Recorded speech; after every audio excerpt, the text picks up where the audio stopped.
Похоже на навоз, конечно, немножко такой неприятный запах. Этот запах Альфия Кузнецова почувствовала в сквере у Чеховского рынка. В начале недели ароматы обеспокоили гуляющих. Некоторые тут говорили, что туалетом, говорит, как будто пахнет.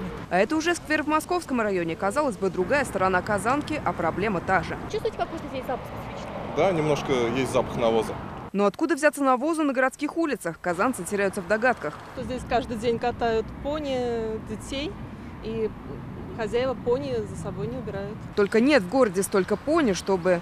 Так откуда же запах распространяется на всю Казань? Все ли в порядке с воздухом, мы спросили у экологов. По результатам сегодняшнего отбора проб и предыдущих отборов проб воздуха атмосферного превышений вредных загрязняющих веществ не выявлено. А разгадать загадку нам помогли биологи. Оказалось, обычные рябина и боярышник при цветении выделяют вещество со специфичным неприятным запахом, похожим как раз на навоз. Растения имитируют запах разлагающейся органики для того, чтобы привлекать этих насекомых, которые опыляют его, например, мухи или некоторые жуки. А вот и одна из виновниц переполоха – цветущая рябина. Глазам приятно, носу не очень. Хорошая новость – лепестки уже почти осыпались, ведь цветет растение лишь до середины июня. Так что неприятного запаха по всему городу скоро больше не учуешь.